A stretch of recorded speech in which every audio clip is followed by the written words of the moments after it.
A ver, Una Elena. Listo, ahora sí, la porción que nos corresponde hoy es Efesios 3 del 1 al 13. Habíamos, Iván, sí, cuéntame, Guillermo. esa parte que apareció ahí, hermano, no la podría quitar. ¿Cuál parte? Ahí, donde dice la reunión se está grabando. Ya está Solo grabado. usted le dice entendido. Ya está Sí, grabando. ya, espere. Listo. Ya está grabando. Sí, no, sino que ya usted no se veía, entonces Ah, no, ya. Listo. ya lo quité, ya decimos entendido y fuera. Ajá, listo. Listo. Estamos en un aprendizaje, Dios mío, cada día vamos aprendiendo más. Yo creí que me estaba diciendo a mí que si no podía quitar esa grabación. Yo, pero se está grabando. No, Listo. señor, no. No, listo, Guille, no, es que a mí no me sale ese aviso que te salió a vos, ¿cierto? A nosotros sí. Sí, por eso. Por eso yo no No sabía pasó de qué me nada. estabas hablando. Listo. Había una tarea o una reflexión o algo una pregunta que yo puse ahí el lunes, hace 8 días, que estamos poniendo a la mitad como algo sobre el tema, que reflexionaran sobre qué características del apóstol Pablo, porque esta porción él habla es de él, ¿cierto? Él habla mucho de él, de su misión, de su ministerio y el propósito que tiene Dios con su ministerio realmente.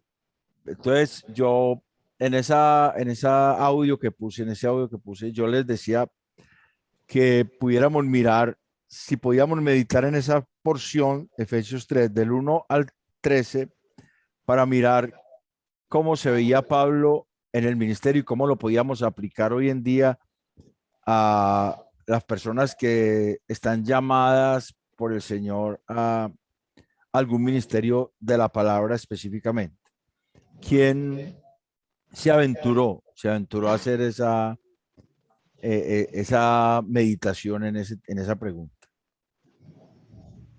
Hola, hermano. Sí, hermana. Bueno, buenas noches para todos. Buenas noches. Buenas noches. Yo leí y volví a leer, Dios mío, y pues respetando mucho y reconociendo que hay ministros hoy en día que de verdad quieren dar todo por su iglesia y su pueblo. Pienso que Pablo sí es como punto aparte. Yo no sé pues si sería por ese llamado que el Señor le hizo tan directo a él, pero un hombre que sí sufrió toda clase de penalidades y de sufrimientos. Creo que esta carta la escribió desde la cárcel y él se dio hasta lo último por la iglesia. Y sí es de admirar y me cuestionó muchísimo, a mí me confrontó demasiado, hermano, de verdad. Sí, de hecho, claro, es que la porción en sí misma es como que hace dudar a la persona que quiera entrar en un ministerio. Uy, sí. Por lo que él muestra, porque él muestra que el ministerio no es tan sabroso. Sí, claro. Como algunos creen hoy en día que se dicen siervos y andan en los mejores carros y los mejores hoteles y todo eso. Eso es muy diferente al ministerio que nos muestra la escritura, no solamente de Pablo, sino de todos los apóstoles. Es muy diferente, o sea, Sí, a señor. eso que ahora se llama siervo, ¿cierto? Sí. Alguien más miró en las características, o sea, hay tres aspectos en esta que nos muestran eso. A ver, hermana Luz, cuéntame. Yo concluí que él era, a ver, administrador. Una de las características de administrador, pues yo estudié administración, siempre el administrador, por lo regular, está manejando bienes ajenos. O sea, tiene mucha conciencia de que la gracia que él está llevando a los otros, a los gentiles, principalmente aquí en esta porción, no es de él, sino que la recibió. y que es como para compartir por lo que dice, y para, la gracia que Dios me fue dada para, ¿cierto? Bueno, por Ajá. ese ladito. Bueno, por otro lado, creo que es muy humilde en el párrafo 8, donde dice que Él es menos que el más pequeño de todos los santos. Entonces creo que tiene una gran humildad cierta y verdadera dentro de sí, y que esa humildad no le quita como alegría, como el gozo de la tarea que él está realizando, porque si uno reflexiona lo que dijo la hermana, que estas palabras las escribió estando prisionero, pues entonces él está gozoso, tiene el gozo del Espíritu, o sea, ratifica que él es un apóstol del Señor.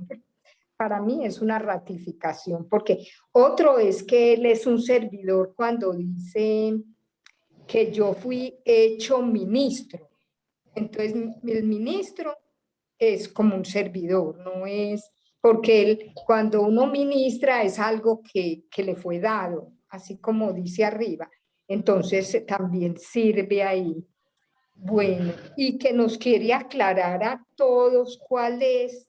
Entonces, cuando dice aclarar a todos, entiendo yo que nos viene a traer luz, a revelar, ¿cierto? A enseñar algo que no vamos a entender.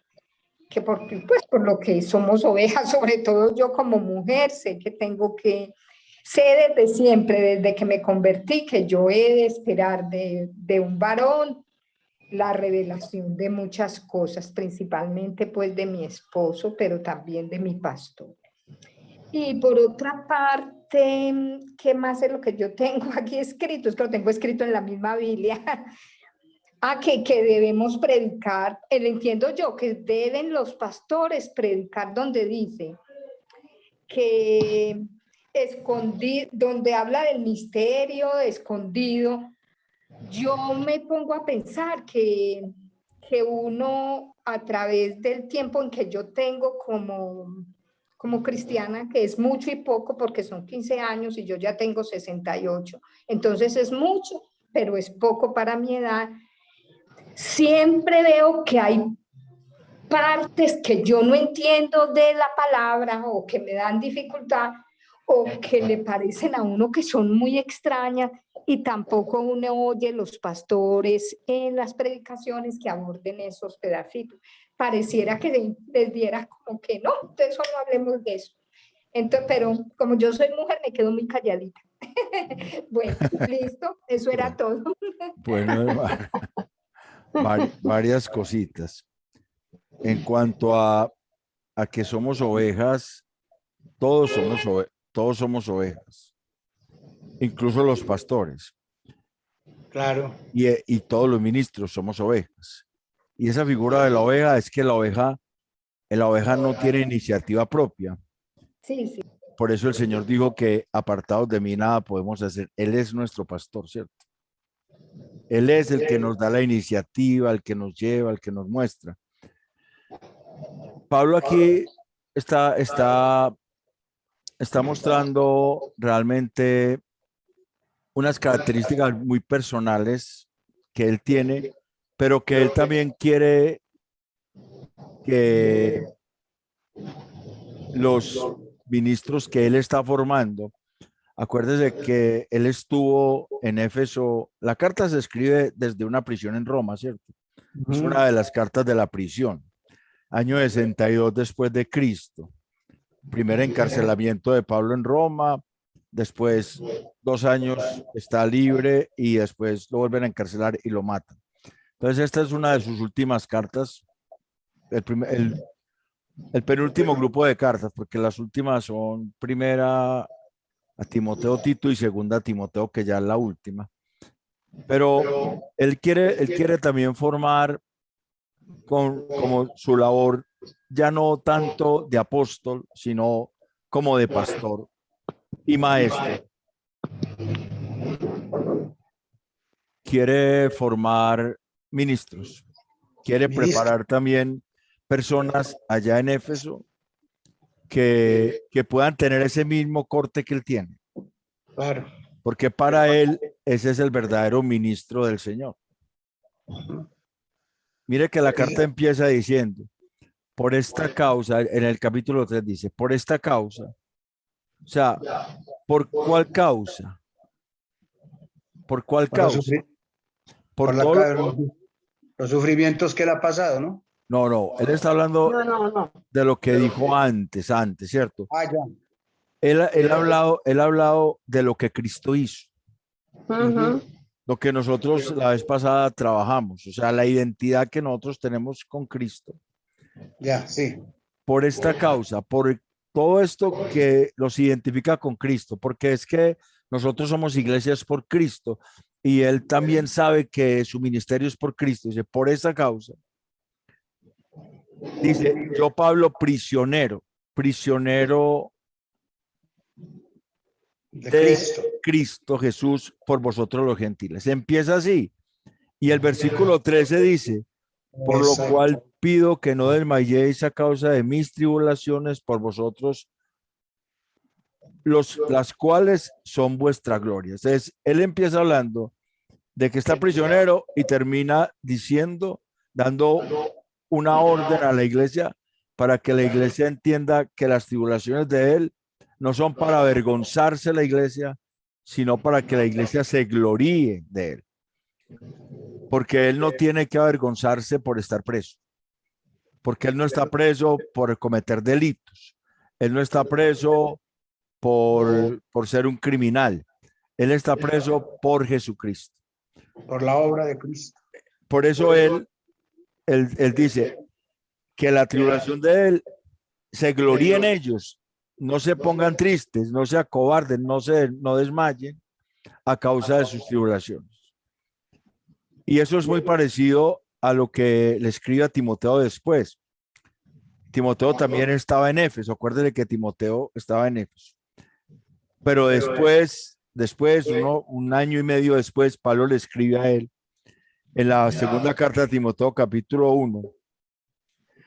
Voy a leer del versículo 6 al 9. Dice, por lo cual te aconsejo que avives el fuego del don de Dios que está en ti por la imposición de mis manos. Porque no nos ha dado Dios espíritu de cobardía, sino de poder, de amor y de dominio propio. Por tanto, no te avergüences de dar testimonio de nuestro Señor, ni de mí, preso suyo, sino participa de las aflicciones por el Evangelio según el poder de Dios, quien nos salvó y llamó con llamamiento santo, no conforme a nuestras obras, sino según el propósito suyo y la gracia que nos fue dada en Cristo Jesús antes de los tiempos de los siglos. O sea que allá en la segunda carta a Timoteo se ve como si Timoteo se estuviera avergonzando de que Pablo estaba preso y hubiera dejado de ejercer su ministerio por el temor a que lo pusieran preso.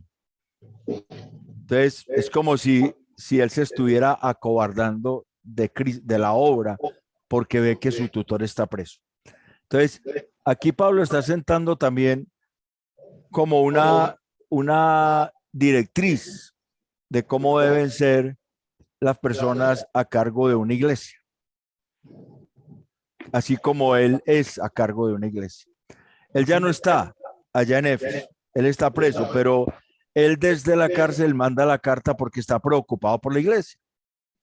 Está preocupado y tiene una de sus preocupaciones también está cómo se están formando los líderes. Cómo se están formando esos líderes que están allí en Éfeso, que están encargados de pastorear esa iglesia o las iglesias de Éfeso. Entonces, vamos a mirar, yo tengo un retorno, no sé por qué me estoy oyendo aquí. ¿Ustedes sí me están oyendo bien? Sí, Sí. te oímos con eco. Sí, Pero, yo tengo pero un eco. es porque Alicia tiene abierto también y parece que están cerquita, de pronto haciendo interferencia. Si Alicia cierra, eso, ya. Cierra el micrófono, eso, listo. Ya. Ah, bueno. Bienvenida, Cris. Dios te bendiga. Gracias, amén. Listo. Entonces, vamos a mirar el texto. Vamos a mirar lo voy a compartirles con ustedes el texto, pero hay que quitar esto primero porque no se ve. Listo. Tenemos en la porción Efesios 3 del 1 al 13 y tenemos unas leyes de estructura, o sea, en el estudio bíblico metódico.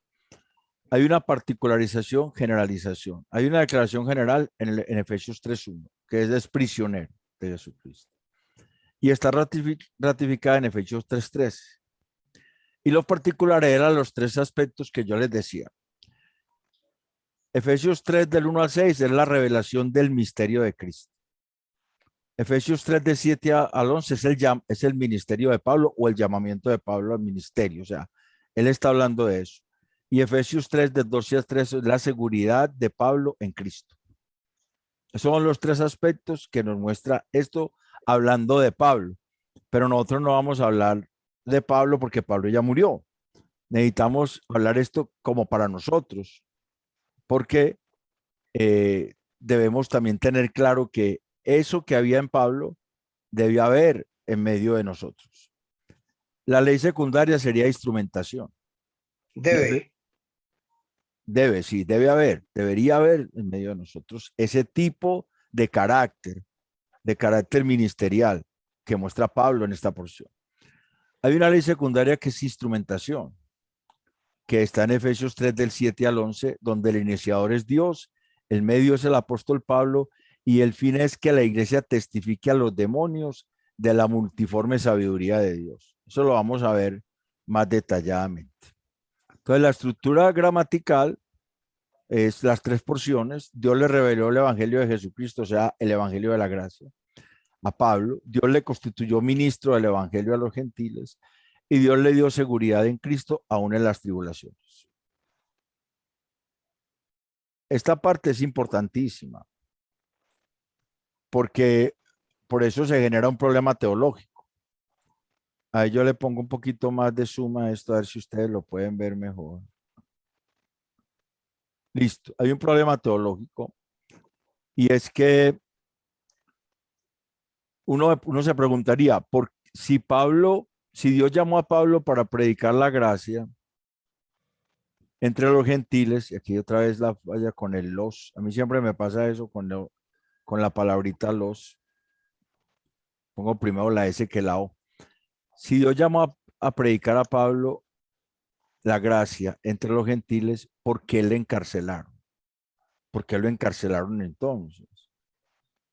Diríamos, pero entonces, ¿por qué lo encarcelaron si Dios lo llamó? ¿Por qué lo encarcelaron? Y esta pregunta tendría cierta validez lógica en algunos círculos cristianos, entre comillas, que promueven que Dios respalda a sus ministros y que Dios siempre quiere lo mejor para sus hijos. Y eso es verdad. Y eso es verdad. Por lo tanto, ambas premisas son verdaderas. O sea, que Dios promueve, que Dios respalda a sus ministros y que Dios siempre quiere lo mejor para sus hijos. Las dos son verdad. Sin embargo, no siempre lo mejor desde la óptica de Dios es sinónimo a lo mejor desde nuestra óptica. Pues el respaldo de Dios no necesariamente significa aprobación humana. Eso tenemos que tenerlo claro. El respaldo de Dios no necesariamente significa aprobación humana. O sea, si decimos que Dios entonces lo abandonó porque lo encarcelaron o que Dios no lo había llamado, nosotros estaríamos negando realmente las palabras de la Biblia. Porque esa controversia teológica es infundada cuando entendemos que Dios no actúa como el mundo actúa. Jesucristo constituye el mayor ejemplo de esa verdad. Aunque el Padre lo ama con amor complaciente, y puse aquí en negrillas amor complaciente, es porque Dios se complace en Cristo, en su obra, y por eso ama a la iglesia, porque se complace en la obra de Cristo en la iglesia.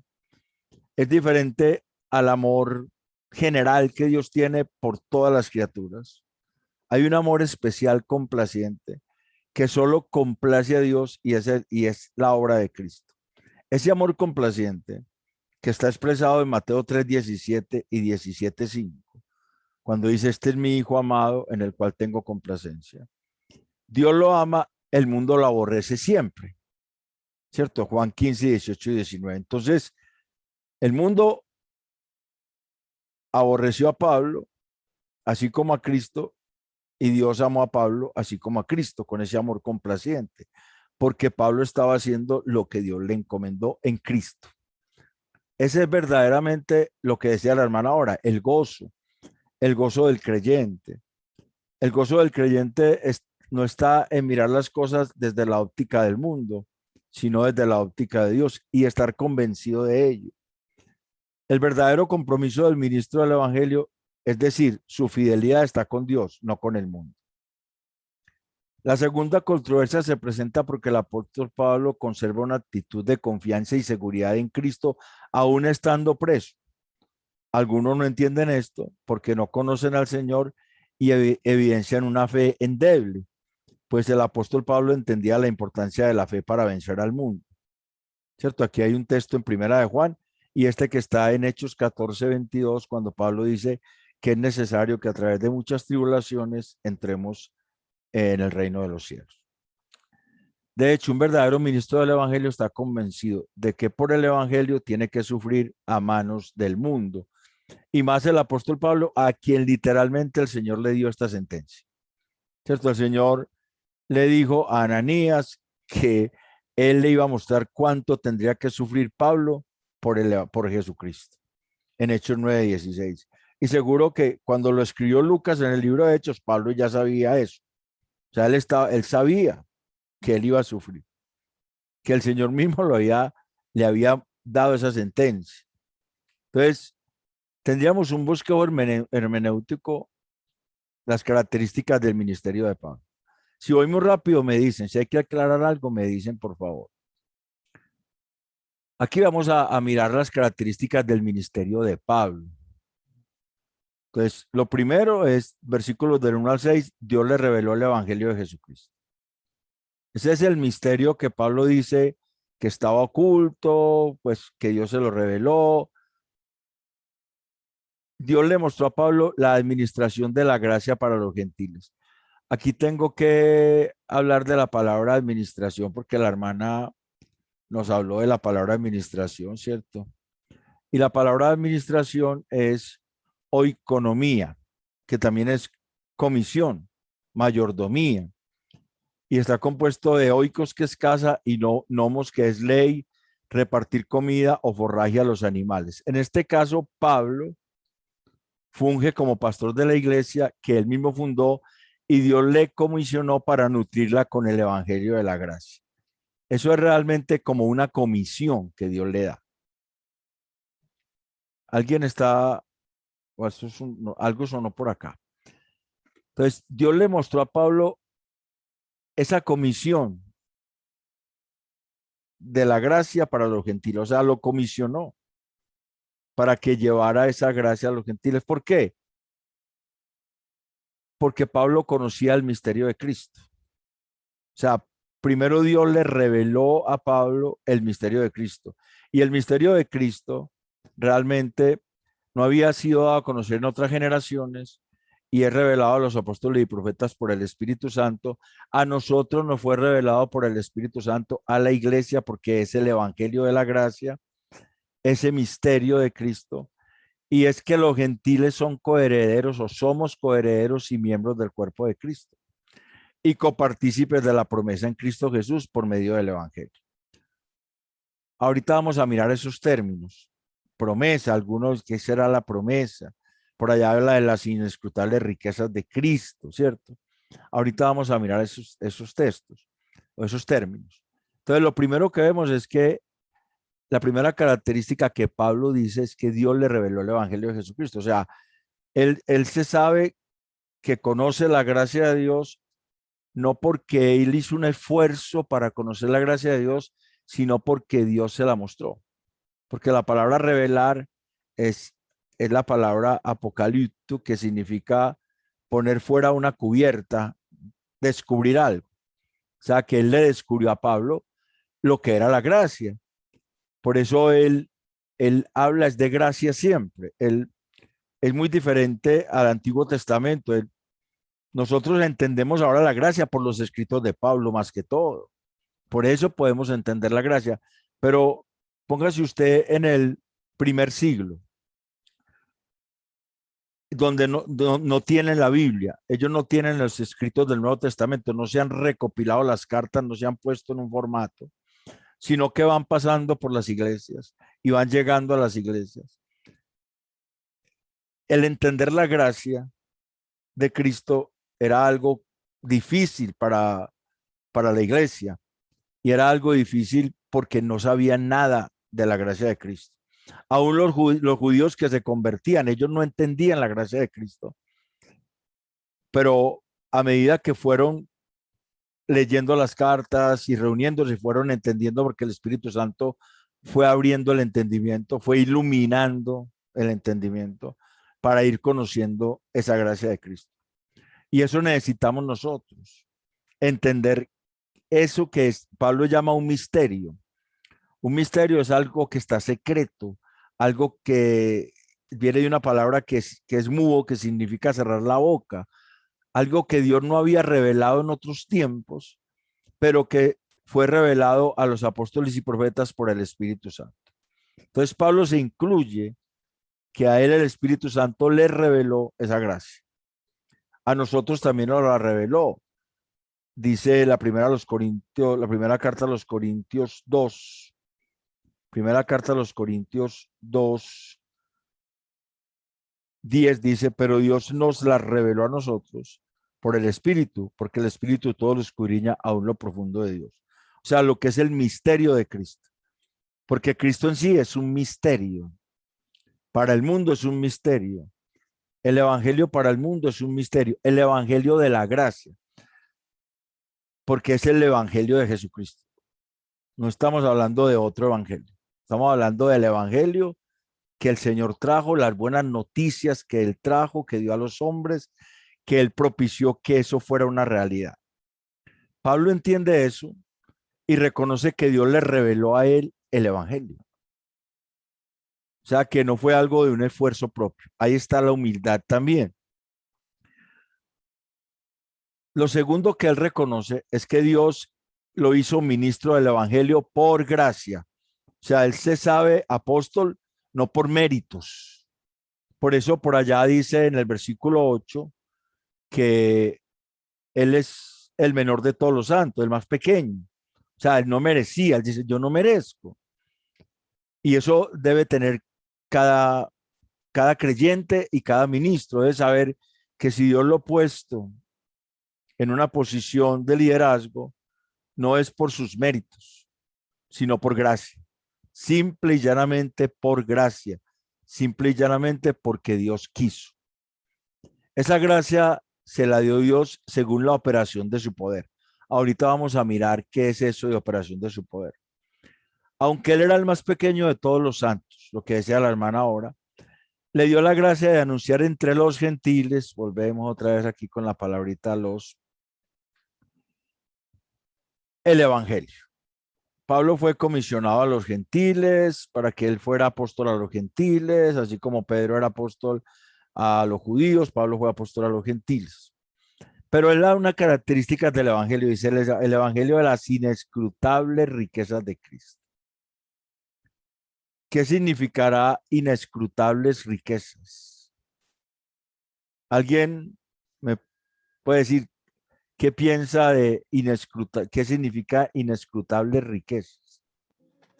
Que no es posible para nuestra capacidad humana de entendimiento y de comprensión entender la riqueza. Nunca en esta tierra seremos capaces de entender la riqueza que recibimos con la gracia. Bueno, tiene que ver con eso y tiene que ver con algo más. ¿Por qué les quiero hablar? Porque muchas veces oímos de riquezas de Cristo y empezamos a pensar en dinero, empezamos a pensar en cosas materiales. y hay veces somos alentados a pensar en cosas materiales. Cuando dice Dios suplirá vuestras necesidades conforme a sus riquezas en gloria, porque Pablo está recolectando una ofrenda y dice Dios va a suplir sus necesidades conforme a sus riquezas en gloria. Nosotros empezamos a pensar en cosas materiales y es normal, pero la palabra inescrutable significa que no pueden ser inventariadas, o sea, nadie las puede contar. La riqueza de cualquier persona, el hombre más rico del mundo, se puede contar porque son riquezas materiales. Estas riquezas no se pueden contar porque son riquezas espirituales. Son esos atributos que Dios trae sobre la iglesia por gracia, que van llenando al hombre de unos valores que antes no tenía y que lo hacen gozarse en Cristo. Entonces, ese es el evangelio que él está anunciando. Un evangelio de unas riquezas que no son valuables, que no son rastreables, que no son inventariadas, que no se pueden inventariar. De unas riquezas que y es la abundancia de Cristo, que la palabra riqueza es esa abundancia. Esa abundancia de Cristo que no puede ser inventariada, que no puede ser frenada, o sea, que cada vez es más y más en la iglesia. Cada vez la iglesia se goza en el Señor más, el creyente más disfruta del evangelio, aún en la adversidad, porque es lo que Pablo está también recalcando ahí.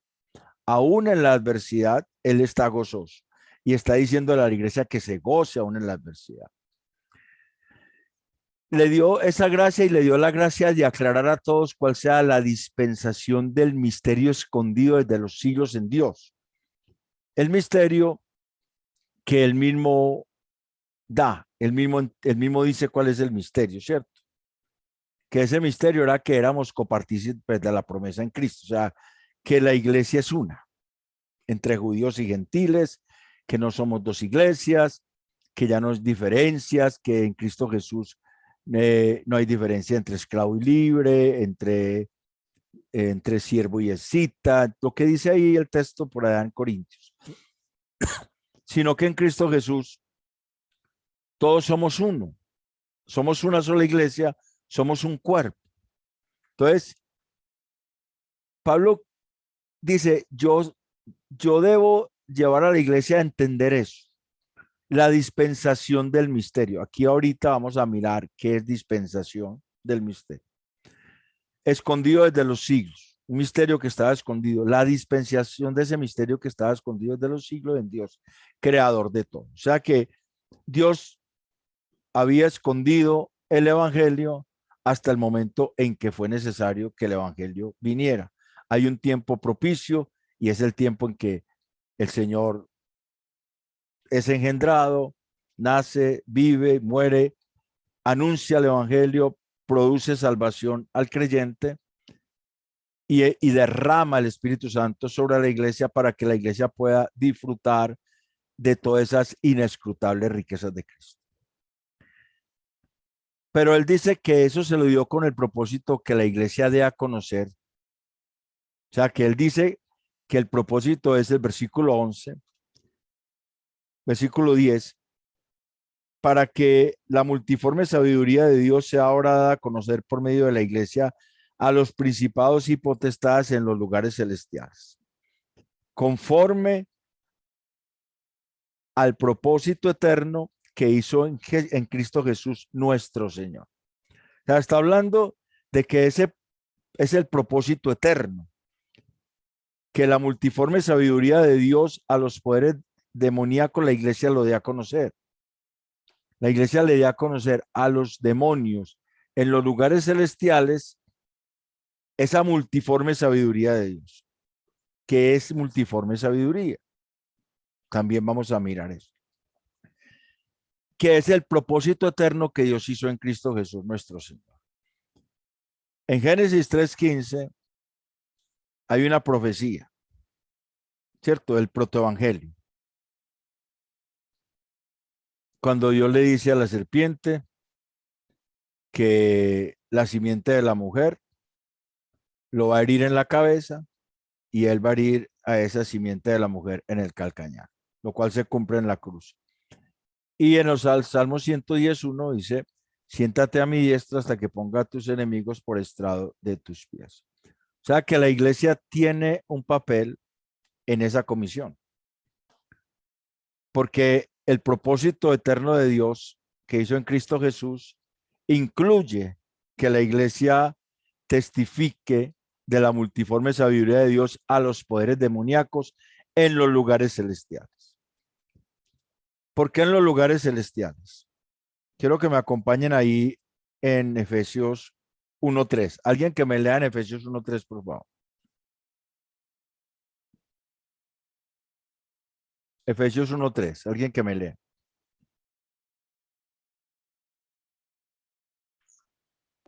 Por favor. Bendito sea el Dios y Padre de nuestro Señor Jesucristo, que nos bendijo con toda bendición espiritual en los lugares celestiales en Cristo Jesús. Ahí Bueno, en aparece, Cristo.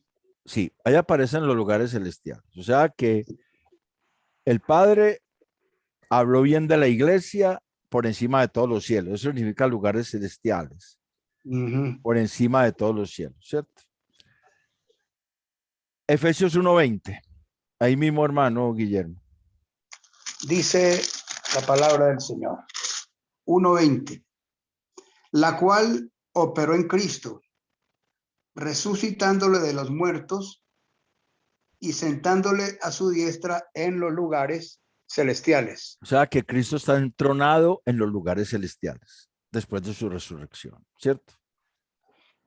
Que él fue recibido arriba en gloria, fue glorificado, está entronado en los lugares celestiales. ¿Qué dice Efesios 2:6? Dice, y juntamente con él nos resucitó y asimismo nos hizo sentar en los lugares celestiales con Cristo Jesús.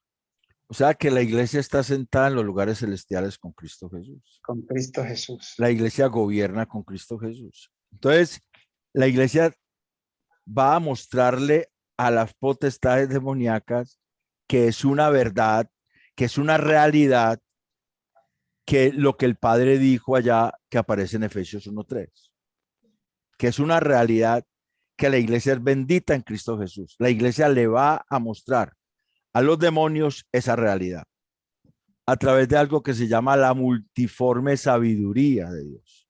Entonces, vamos a mirar qué es la multiforme sabiduría. Ahorita miramos otros términos, pero este está como interesante. Multiforme sabiduría. Aquí estamos en multiforme sabiduría de Dios. La palabra multiformes, pues es una palabra en griego compuesta y la están viendo, que significa que es variada en carácter. Multicolor, que es variada en carácter. Que ahí tiene mucha variación de caracteres. Y la palabra sabiduría es Sofía y Sofos, que es claro. Entonces el término multiforme sabiduría de Dios puede traducirse como la claridad del evangelio que llega a personas con caracteres muy diferentes en todas partes. O sea que nosotros no podemos encuadrar a Dios. En la iglesia tenemos muchas diferentes formas de ser, muchas diferentes maneras de ver las cosas en cuanto a percepciones humanas. Lo que tenemos en común es que somos de Cristo. Y esa unidad de la iglesia, acuérdese que la carta de los Efesios está marcada en la unidad de la iglesia. Y esa unidad de la iglesia tiene que ser por encima de las percepciones particulares que tengamos. Entonces, la multiforme sabiduría de Dios quiere decir que la claridad que Dios le dio a la iglesia se la dio a personas de muchas maneras diferentes de ser, pero que en Cristo somos uno. Pero que en Cristo es una iglesia, es un solo cuerpo. Y ese cuerpo, con esa multiforme manera de ser, tiene una claridad que es la misma. Tiene una claridad que es la misma dada a personas de diferentes caracteres, pero es la claridad de que Dios en su gracia hizo algo extraordinario en la iglesia y lo seguirá haciendo. por gracia. Y esa iglesia es la encargada de que ese propósito eterno de Dios se cumpla. O sea, que el designio soberano de Dios se cumpla. Que la iglesia pueda mostrarle a los demonios que lo que Dios dijo, que Dios gritó por encima de todos los cielos, que esta es mi iglesia bendecida, la iglesia que ganó Cristo, es verdad. Y eso no es solamente que la iglesia lo diga, sino que la iglesia lo viva, aunque esté pasando por tribulaciones, que es la palabra un poco difícil y que pareciera paradójica. ¿Cómo nos gozamos en las tribulaciones? No es que seamos masoquistas, porque si fuésemos masoquistas estaríamos de hospital, estaríamos de que nos llevaran y nos encerraran en el manicomio. Nos gozamos porque Cristo se gozó. ¿Y por qué Cristo se gozó? Porque Él miró el propósito de Dios por encima de Él. La iglesia también debe mirar ese propósito eterno de Dios por encima de cada uno. Y por eso se goza en las tribulaciones. Por eso se puede gozar en las tribulaciones. Es en realidad algo que viene dado en los evangelios, ese gozo en las tribulaciones, que también otras epístolas lo tienen. Entonces, lo segundo que vemos es eso. Pablo reconoce que Dios lo hizo ministro del evangelio por gracia y lo que implica eso. Y lo tercero que él reconoce es que Dios le dio seguridad aún en las tribulaciones. Dios le dio seguridad aún en las tribulaciones. La palabra seguridad es la misma palabra que traduce libertad en Hebreos 10:19, cuando dice teniendo libertad para entrar al lugar santísimo. Allá en Hebreos 10:19 es la palabra parresía, seguridad, que es la capacidad de pronunciar palabras en Cristo, o sea, la capacidad que tenemos de hablar de Cristo, quien nos dio acceso con confianza por medio de la fe en Él. O sea, todo creyente tiene la capacidad de hablar de Cristo, con denuedo, franqueza, seguridad, libertad, porque tiene un acceso precisamente a esa capacidad. Le ha sido dado ese acceso, el acceso para hablar de Cristo. Ahorita los términos, cuando vamos al estudio de los términos, vamos a entender más por la porción. Y por esa razón, Pablo le pide a la iglesia no desmayar a causa de las tribulaciones por la iglesia. Ahora vamos a ver qué implica desmayar. Y dice que las tribulaciones de la iglesia, las tribulaciones de él, son la gloria de la iglesia. O sea que él mira las tribulaciones como algo que tiene gloria, porque no padece como ladrón, no padece como homicida, no padece como detractor, no padece como mentiroso, no padece por faltar al respeto a la gente, sino que padece por el evangelio. Por eso es una gloria para él y debe ser una gloria para nosotros. Y eso fue lo que el Señor Jesucristo dijo. Pasa que a nosotros el evangelio últimamente hemos oído muchos discursos muy raros y entonces hay veces se nos complica el evangelio, nos parece que no es el evangelio, pero sí es el evangelio. Mateo 5, 11 y 12 dice: bienaventurados sois cuando por mi causa os vituperen y os persigan y digan toda clase de mal contra vosotros mintiendo. Gozaos y alegraos, porque vuestro galardón es grande en los cielos, porque así persiguieron a los profetas que fueron antes de ellos, antes de vosotros. El Señor Jesucristo está hablando de lo mismo. Los padecimientos por el evangelio, los padecimientos por Cristo, producen en el creyente un peso de gloria que no es comparable con la gloria que ha de venir. O sea, esas tribulaciones no se comparan con una gloria que ha de venir, que es lo que dice Romanos 8:18. Primera de Pedro 4:12 y 14 dice lo mismo. Ya yo les hablé de 2 Timoteo 1, al 6 al 9, pero el apóstol Pedro también habla de lo mismo. No es solamente un pensamiento de Pablo, también Pedro habla de lo mismo. Primera carta de Pedro 4, del 12 al 14 dice: Amados, no os sorprendáis del fuego de prueba que os ha sobrevenido como si alguna cosa extraña os aconteciese. No es extraño que el mundo los aborrezca, no se sorprendan, sino gozaos por cuanto sois participantes de los padecimientos de Cristo, para que también en la revelación de su gloria os gocéis con gran alegría. Si sois vituperados por el nombre de Cristo, sois bienaventurados, porque el glorioso Espíritu de Dios reposa sobre vosotros. Ciertamente de parte de ellos Él es blasfemado, pero por vosotros glorificado. Es el mismo pensamiento. El pensamiento que debe haber en un ministro de la gracia. Debe haber esas tres características según esta porción. Esas tres características que había en el ministerio de Pablo, que había en la vida de Pablo. Vamos a mirar los términos. La palabra prisionero es una palabra que significa, yo les voy a enviar esto a ustedes, pero vamos a pasar un poquito rápido por algunos términos. Atar, encadenar, sujetar literal o figuradamente. O sea que el ministro del evangelio se debe considerar a sí mismo atado a Cristo,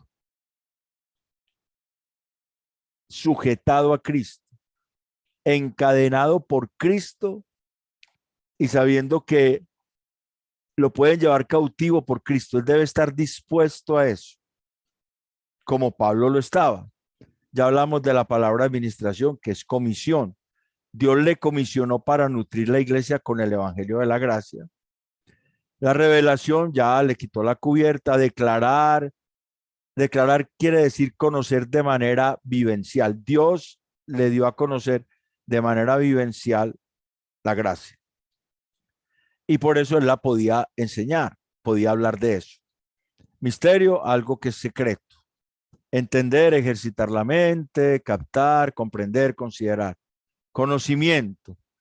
Aquí hay una palabra interesante cuando habla del conocimiento. Dice, del conocimiento que yo tengo en el misterio de Cristo. O sea, que Pablo está hablando de un conocimiento que no es solamente un conocimiento intelectual, sino que al mismo tiempo es poner en práctica lo que se entiende. Es un conocimiento práctico de lo que entiende. Si Dios le mostró que es la gracia, él vivía de acuerdo a esa gracia.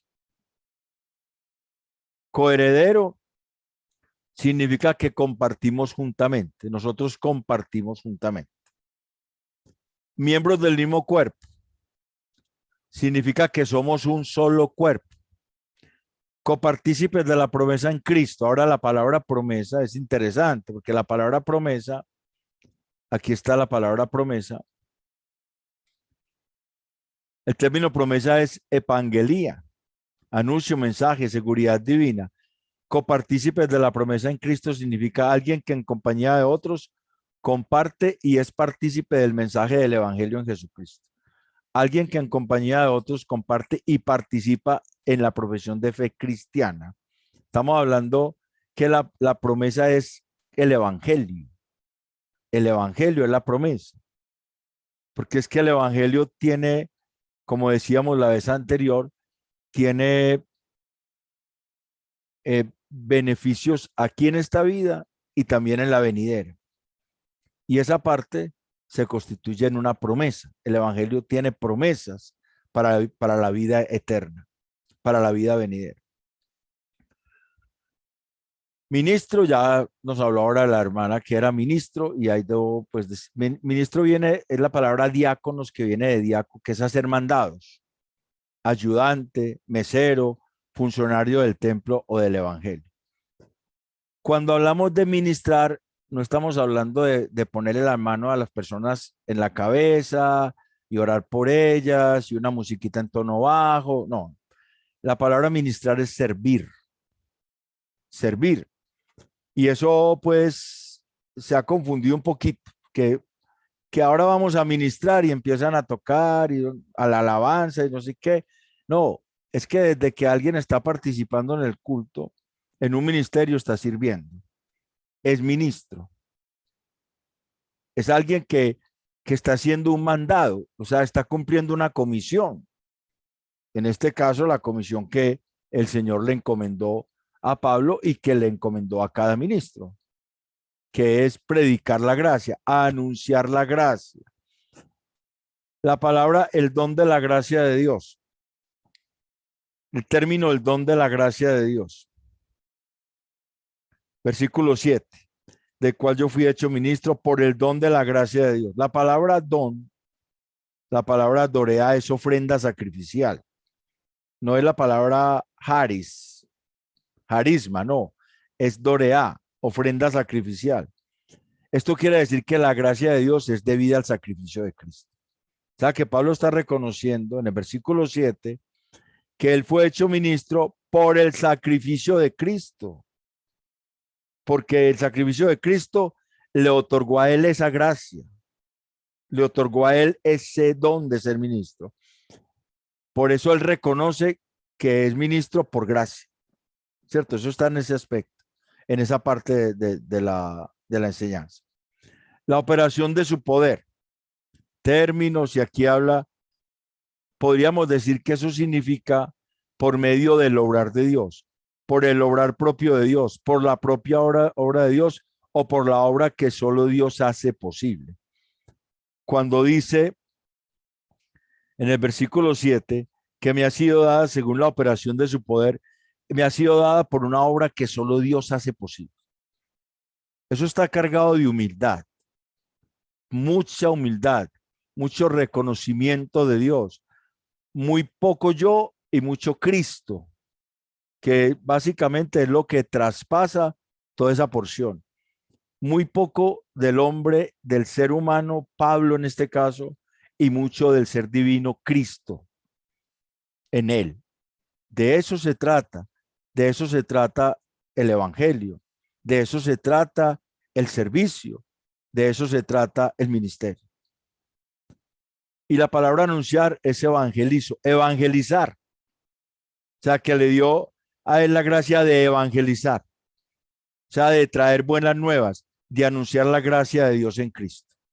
Las inescrutables riquezas, como ahora lo dijimos, significa la abundancia de Cristo, imposible de inventariar.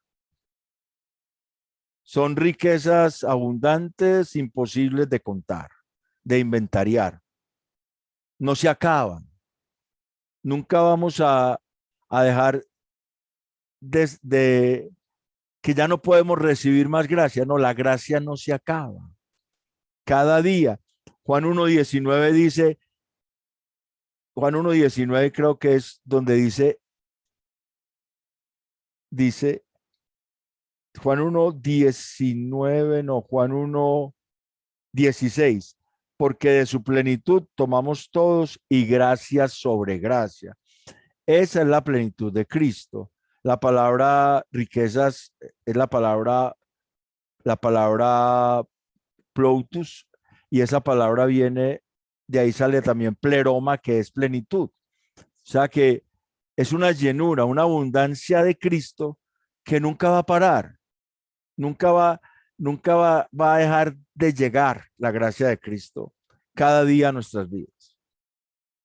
La dispensación del misterio escondido, versículo 9.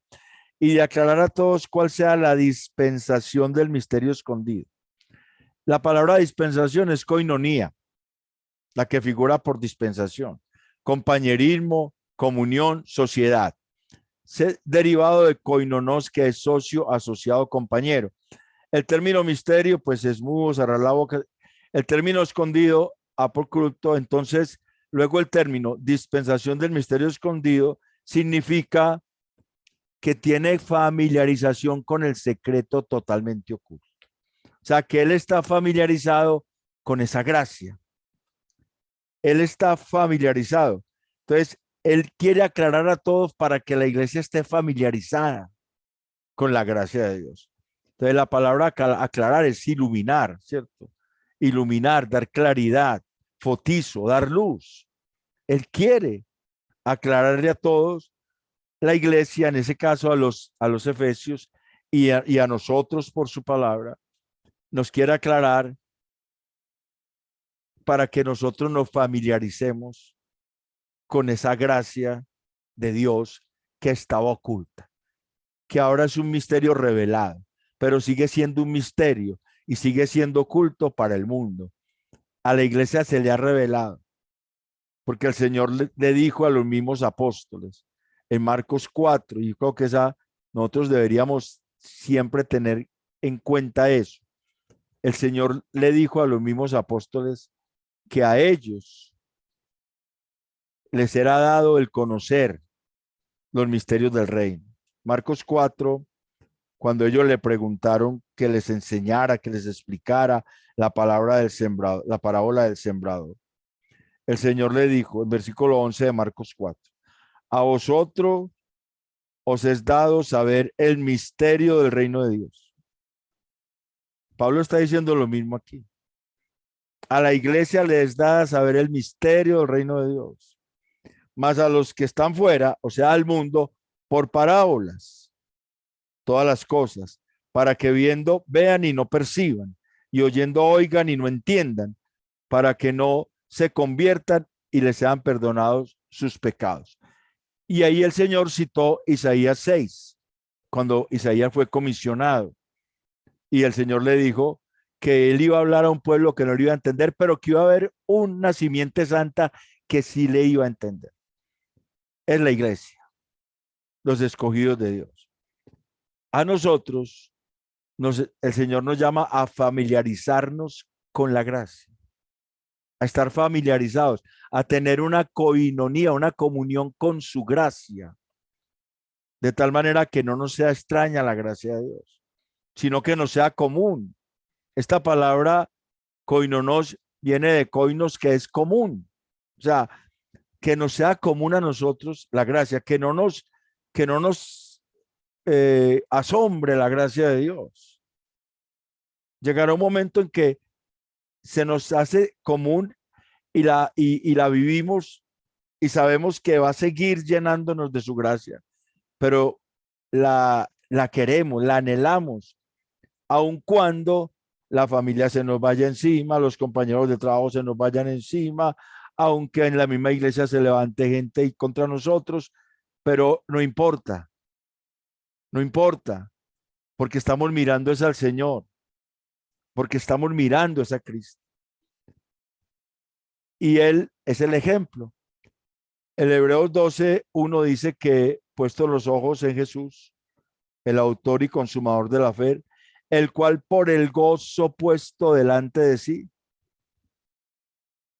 menospreció la cruz y menospreció el oprobio y se sentó a la diestra de la majestad en las alturas. O sea, él miró el propósito de Dios y por eso se gozó. Es lo que nos enseña este pasaje también. Mirar ese propósito de Dios y gozarnos en él, aunque eso nos lleve a tener dificultades. Ahora ya vimos la multiforme sabiduría de Dios, principado y potestad de lugares celestiales, el propósito eterno. Esa palabra propósito es una palabra que significa colocar delante de, y la palabra eterno es una palabra que significa duración continuada, siempre. Entonces, el propósito eterno significa designio que debe ser completado siempre. Se completará porque Dios se lo propuso. En Efesios 1, 9 y 10, lo voy a leer, tengo aquí no voltear la hoja, dándonos a conocer el misterio de su voluntad según su beneplácito, el cual se había propuesto en sí mismo de reunir todas las cosas en Cristo, en la dispensación del cumplimiento de los tiempos, así las que están en los cielos como las que están en la tierra. Ese propósito eterno, Pablo sabe que eso tiene que cumplirse y que la iglesia tiene un papel importante en ese cumplimiento, pero que no lo puede hacer sin la gracia de Dios, porque es Dios el único que puede hacer eso a través de la iglesia. De hecho, no lo puede hacer pensándolo hacer en sus propias fuerzas. Y es tan fácil. Nosotros expresamos tan fácil nuestra creencia inconsciente de que somos protagonistas de nuestra salvación, que hay veces decimos, y oigo decir todavía, desafortunadamente, a muchos, que la decisión la tomamos nosotros. Eso es contrario a la gracia. La gracia es que Dios nos impulsa, Dios nos lleva, Dios nos va abriendo el camino, Dios nos va mostrando y nos va guiando. Esa es algo muy importante. Todavía hay mucho evangelio ley en medio de las iglesias. Y cuando Pablo le dijo a los Gálatas que habiendo comenzado por el Espíritu iban a terminar por la carne, él no le estaba diciendo por carne, no estaba queriendo decir que estaban obrando fornicaciones, adulterios, cosas de esas, borracheras, sino que lo que le está diciendo, habiendo empezado por el Espíritu, o sea, dejando que el Espíritu de Dios, habiendo dejado que el Espíritu de Dios hiciera la obra, empezara la obra, ahora ustedes lo van a apartar para ustedes hacerla en sus fuerzas. Tengo que hacer esto, tengo que hacer aquello, tengo que hacer esto, y me pongo un montón, una lista de deberes que tengo que hacer, que no soy capaz de cumplirlo, sabiendo que la misma Biblia me dice en Hechos 15, por ejemplo, en el Concilio de Jerusalén, en una de las partes donde dice que la ley es una carga pesada que no pudieron cumplir, dice Pedro, ni nosotros ni nuestros padres. Entonces, el camino sabio, el camino claro es que la gracia de Dios inunde la vida a través de la fe. Por eso es tan importante la fe y por eso él va a hablar de la fe en los versículos 12 y 13. Él va a hablar de la fe porque es importante. Sin esa fe no podríamos creer en el evangelio, no podríamos creer en el evangelio de la gracia, pero aún todavía luchamos con las obras humanas para alcanzar algo. En lugar de confiar, de depositar nuestra confianza en el que ya hizo la obra para que Él nos lleve a alcanzar lo que Él se ha propuesto alcanzar en nosotros. Es muy diferente. Es muy diferente. El propósito eterno que Dios hizo en Cristo Jesús nuestro Señor es muy diferente a los propósitos que nosotros nos podamos poner. Y ese propósito eterno es que nosotros como iglesia, cada uno con diferentes caracteres y personalidades en toda la tierra, podamos vivir de tal manera que le demos testimonio a los demonios de la gracia de Dios, de que es verdad lo que el Señor dice, que la iglesia es bendita. Ese es el propósito eterno. Y el reunir todas las cosas en Cristo Jesús. Eso es importantísimo. La iglesia necesita apersonarse de la gracia cada día más, cimentarse en la gracia para que ese propósito se dé. Si no, ese propósito va a demorarse mucho en cada uno. En cada uno. Ahora, seguridad y acceso. Tenemos seguridad y acceso con confianza.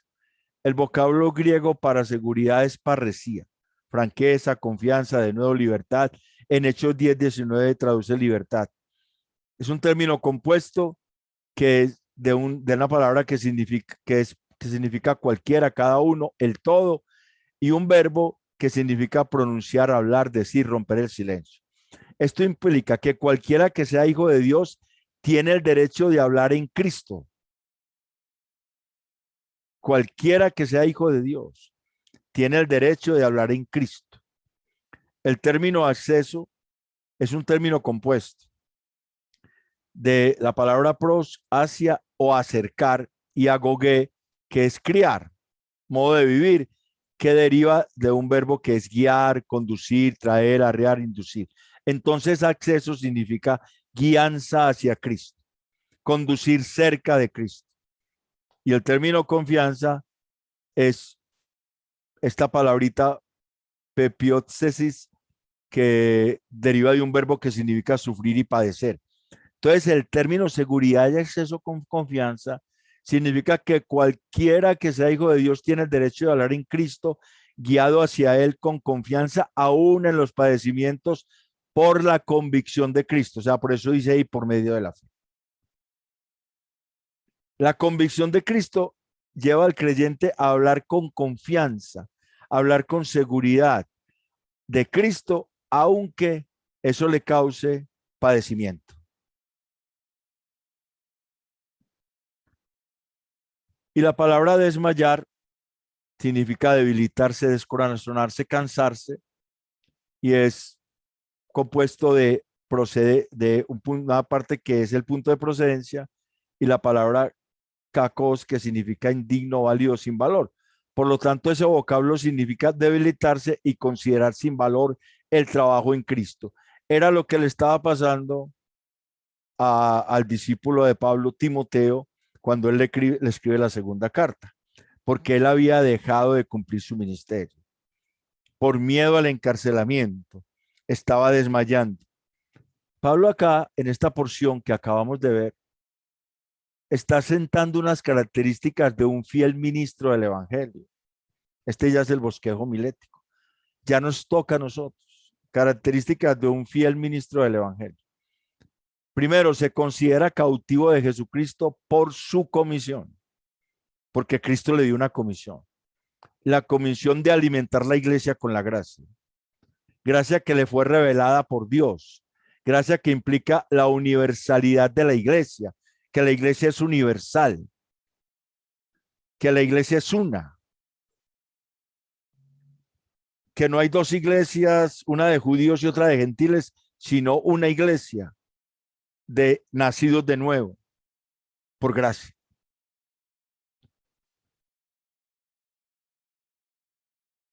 Esa gracia nos hace compañeros y acompañantes del mismo evangelio. No hay otro evangelio. Nos hace que seamos copartícipes del mismo evangelio, porque somos un solo cuerpo, la unidad de la iglesia. Recuerde que la carta a los Efesios está metida en una temática central que es la unidad de la iglesia.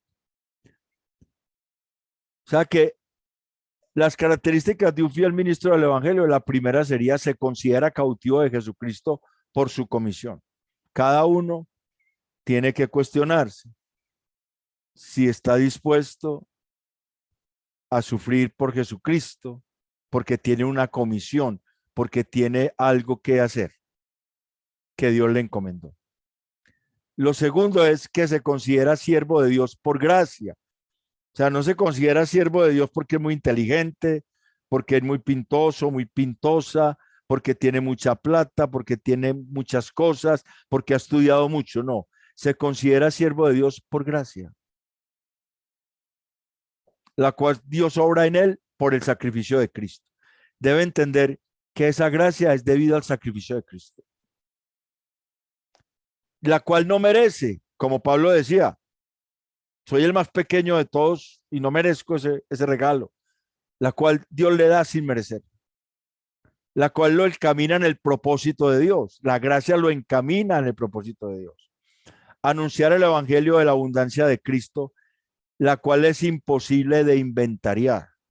Ese es el propósito de Dios para nosotros. Dar claridad con el fin de familiarizar a todos con el evangelio, o sea, con la gracia, con el evangelio de la gracia. Esa es otra misión del ministro. darle claridad a la iglesia para que la iglesia, la gracia le sea familiar. Y para que la claridad del evangelio, la cual llega a personas con variados caracteres, sea declarada por la iglesia a los poderes demoníacos. Por encima de todos los cielos, pues es un designio de Dios que debe ser completado. Y lo tercero es que confía en Dios aún en las tribulaciones. Versículos 12 y 13.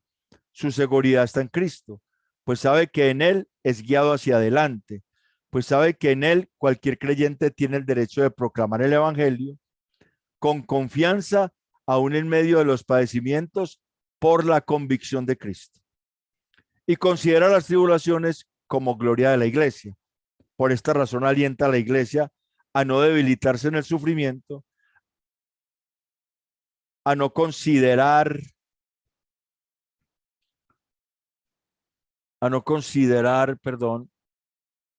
sin valor el evangelio en Cristo, las citas que hay ahí, y a gloriarse en las tribulaciones, las citas que ahora teníamos. Voy a dejar de compartir en este momento. Listo. Ese es el texto que hoy nos ocupa. Ahora sí. ¿Qué preguntas tenemos? Yo quiero decir algo, pero no a manera de preguntar, pero sí también de pregunta. Claro, Sí, hágale. sino como una afirmación que quiero confirmar, porque escuchándote y volviendo a leer el texto, porque es que esto es como si fuera una sola frase, del 1 al 3 es como si fuera una sola frase, ¿cierto? Con muchas cosas que uno aprende a través de esa sola frase.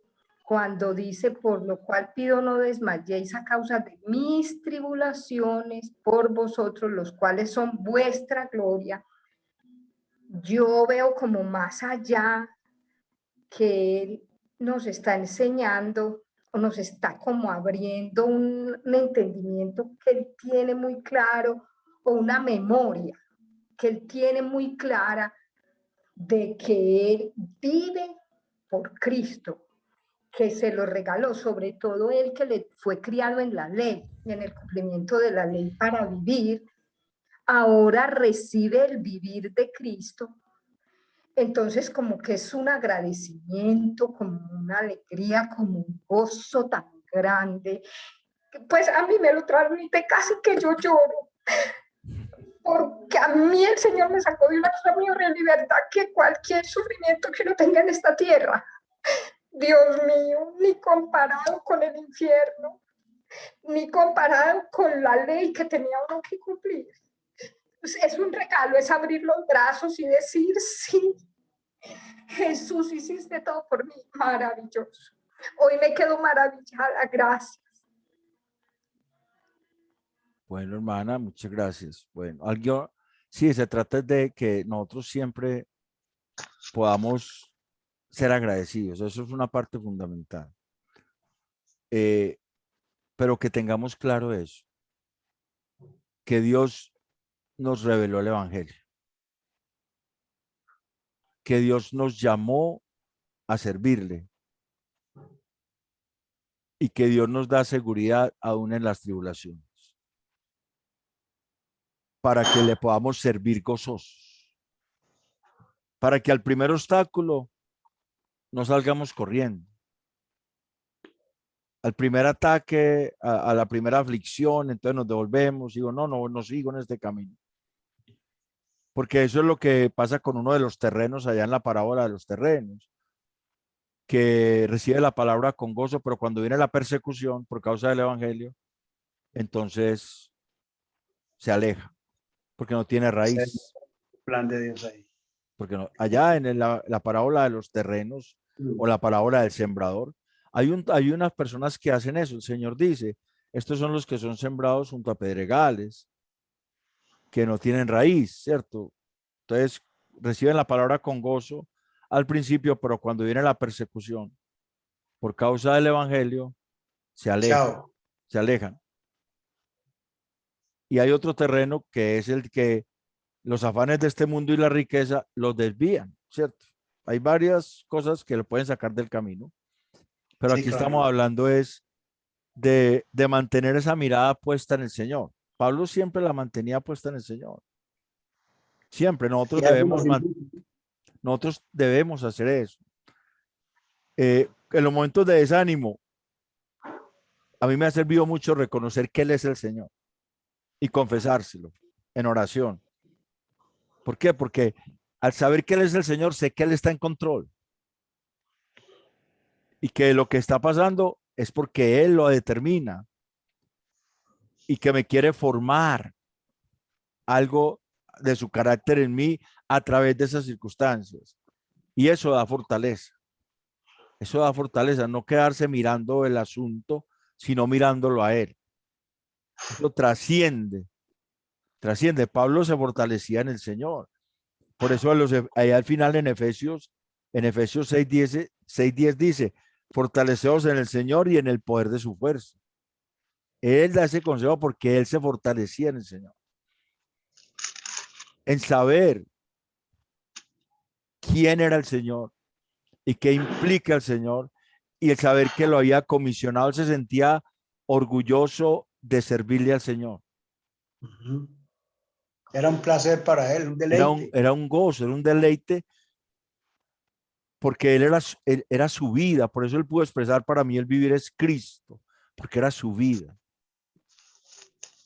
Nosotros debemos de buscar eso también, de pedirle al Señor que nos llene de esa gracia maravillosa, de esa abundancia, en que para nosotros sea un placer servirle. No sea un placer la paga, sino el servicio. Porque Pablo mismo decía que nadie le iba a quitar a él la gloria de predicar el evangelio. O sea, porque él no lo hacía por dinero. Él lo hacía a costas del mismo, a expensas del mismo. Se costeaba el mismo, porque para él era algo que él ni lo creía, era como algo increíble que Dios lo hubiera tenido a él en cuenta, a pesar de haber sido quien fue. Así es. Por eso es importante que nosotros, al mirar estas porciones, apliquemos a nuestra vida, ¿cierto? Esto nos tiene que confrontar. Y si la palabra no confronta, entonces ha perdido como su sazón, porque ella tiene que confrontar, pero al mismo tiempo tiene que consolar y al mismo tiempo tiene que edificar. Entonces la confrontación tiene que ser para cada uno de nosotros por algo, pero también saber que el consuelo es Cristo, que es el Señor, que está ahí, que nos fortalece y que en Él vamos a seguir adelante. Vamos a seguir adelante porque Dios nos llamó a servirle a cada uno desde los dones que Dios le dio. Hermanos, Hay esa pregunta del versículo 10, como para ampliar, que nos amplíe un poquito. Cuando hay personas que tienen luchas espirituales o ataques espirituales por brujerías, hechicerías y esas cosas, que no saben realmente cómo actuar y resultan es ocupándose en pelear con el diablo. O sea, que nos pudieras ampliar un poquito más ese versículo 10. Lo que pasa es que el versículo 10 habla de que la iglesia dé a conocer. La palabra dar a conocer es declarar. Y es la palabra ginomai del verbo ginosco, que es conocer por vivencia propia. O sea, que la iglesia tenga una vivencia que pueda mostrar del evangelio de la gracia a las potestades superiores, a los principados y potestades, a todos esos seres demoníacos. No es que va a estar llamando al diablo y diciendo, mira, yo soy cristiano. No, no, no, no. Es que la iglesia en su caminar va mostrando eso. Y cuando el enemigo ataca, porque el enemigo no se va a quedar quieto, él va a atacar, porque es un perro, es como un perro que está amarrado con una cadena muy larga y que la sueltan y quiere alcanzarlo. Eso es una ilustración. Él está como un león rugiente buscando a quien devorar, ¿cierto? Él no se va a quedar quieto, pero cuando él viene, choca contra una muralla que se llama fe. Se llama fe. La fe es el arma fundamental. Por eso allá Pablo hablaba de que tenemos confianza por medio de la fe en Jesucristo, por medio de la fe. La fe es un arma fundamental contra el mundo y contra los demonios. Dos enemigos que tiene el creyente, el mundo y los demonios. El otro enemigo es peor, porque es el mismo. Es el peor enemigo que tenemos nosotros mismos, nuestra carnalidad. Pero hay unos enemigos externos, que son el mundo y los demonios. En la primera carta de Juan capítulo 5, versículos 4 y 5, Juan dice que la fe es el arma que vence al mundo. La fe. Vencemos al mundo por la fe en Jesucristo. Y Pablo también dice que nosotros tenemos una victoria que nos garantiza que el Señor le quitó las armas a Satanás y sus demonios que tenían contra nosotros, los despojó, los humilló, los despojó y los exhibió públicamente, triunfando sobre ellos en la cruz. Colosenses 2:15. Ese despojar quiere decir que le quitó las armas que tenía contra la iglesia y lo exhibió. Quiere decir que la iglesia se los pasó en un desfile. Iglesia, ahí están esos que antes te subyugaban, esos que antes te esclavizaban. Por eso Efesios 2:6 dice que nosotros estamos sentados en lugares celestiales con Cristo Jesús. Con él gobernamos sobre todo eso que antes nos esclavizaba. Y para eso se necesita fe. ¿Qué le dijo el Señor a Pedro cuando le dijo: Pedro, Satanás te ha pedido para zarandearte como a trigo? Pero el Señor dice: pero yo he rogado que tu fe no falte. Y tú vuelto, confirma a tus hermanos. Le habló de la fe como el arma para que pudiera resistir ese zarandeo. Y también el mismo Pedro, en la primera carta de Pedro, capítulo 5, versículo 8, dice: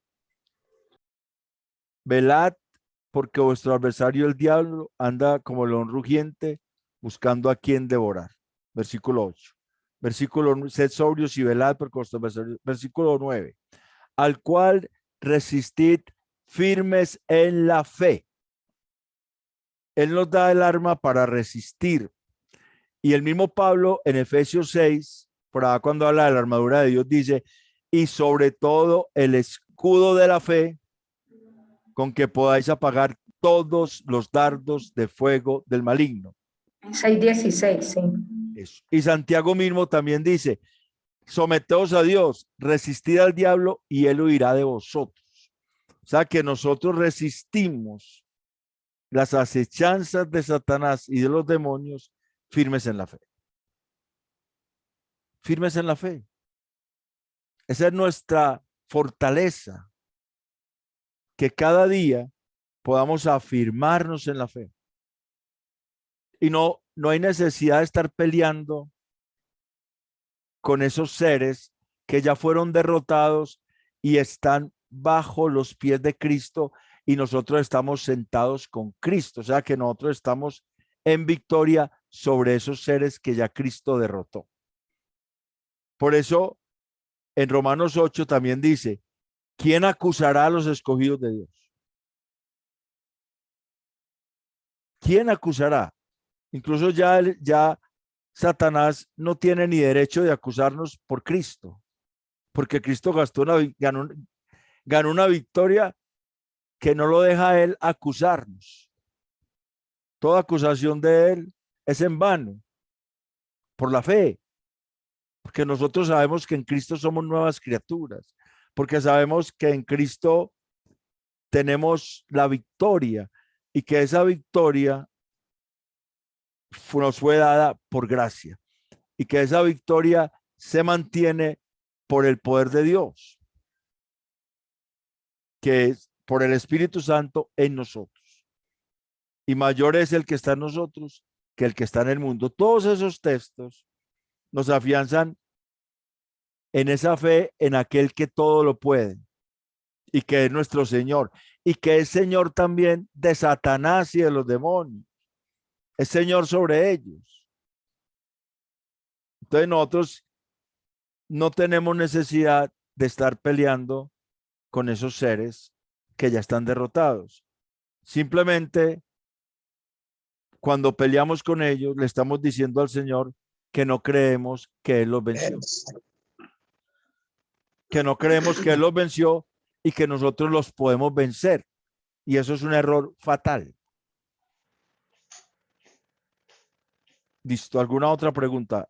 Alicia, ¿te quedó respondida la pregunta? Bueno, bien. Bueno, a ver. Precioso.